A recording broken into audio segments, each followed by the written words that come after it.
साथियों नमस्कार। Survey India news में मैं आपका स्वागत करता हूं। एससीएल भारती, धन्यवाद। सर, आज की मीटिंग के बारे में बताइए आप।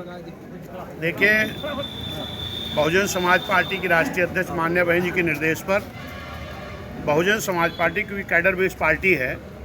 पूरे प्रदेश में हर विधानसभा में प्रतिदिन एक सेक्टर का कैडर कैंप होगा।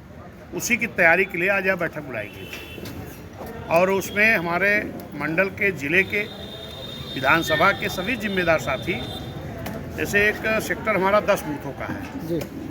और एक विधानसभा में 40, 45 सेक्टर, 42 सेक्टर, 28, 38 सेक्टर, 30 सेक्टर ऐसे होते हैं। तो एक दिन में एक सेक्टर की होगी बैठक।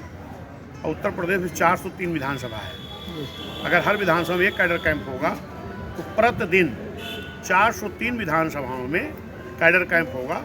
और जो 27 की तैयारी हम लोग उसी के माध्यम से करने की तैयारी कर रहे हैं। जी सर, लोकसभा ये मिल्कीपुर उपचुनाव हो रहा है। मिल्कीपुर से बहुजन समाज पार्टी का कोई प्रत्याशी नहीं उतारा गया, क्या कारण है सर? देखिए, आपको शायद जानकारी नहीं है, जब 9 सीटों को उपचुनाव हुआ था जी, तो तुरंत मान्या बहन जी ने रिजल्ट आने के ठीक दूसरे दिन एक प्रेस कॉन्फ्रेंस बहन जी ने किया था और बहन ने कहा था कि उपचुनाव जो होता है, इस चुनाव में सत्ता पक्ष जो है यहाँ का भारतीय जनता पार्टी, उसने अपने जो सरकारी तंत्र है, जो उनके प्रशासन के लोग हैं और ईवीएम के द्वारा भी एक बड़ी बेईमानी का काम किए हैं।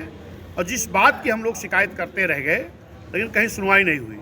तो मान्या बहन जी ने कहा, जब तक उपचुनाव में बेईमानियों को रोकने के लिए चुनाव आयोग संज्ञान में नहीं लेगा, तब तक बहुजन समाज पार्टी उपचुनाव नहीं लड़ेगी। जी। तो जैसे मिल्कीपुर विधानसभा के जितने भी बहुजन बीएसपी वोटर हैं, तो वहाँ पे जैसे बहुजन समाज पार्टी नहीं, मान्या बहन जी, बहुजन समाज पार्टी में नेता एक है मान्या बहन जी। जी। जो बहन जी का आदेश हो गया, मान्या बहन जी ने कह दिया हम चुनाव नहीं लड़ेंगे, हम चुनाव के बाहर रहेंगे, तो हमारे सभी लोग चुनाव के बाहर रहेंगे। जी।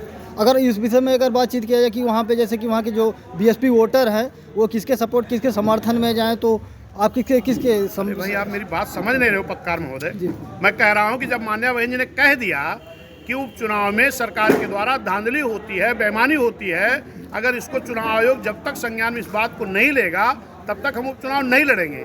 अगर बहन जी ने निर्णय लिया हम नहीं लड़ेंगे, तो पूरे बहुजन समाज पार्टी के लोग बहन जी की बात को मानते हैं, क्योंकि हमारे नेता खाली बहन जी हैं, हम सभी लोग कार्यकर्ता हैं। तो जो बहन जी चुनाव के बाहर हैं, तो हमारे सभी लोग चुनाव के बाहर रहेंगे। जी, धन्यवाद। धन्यवाद।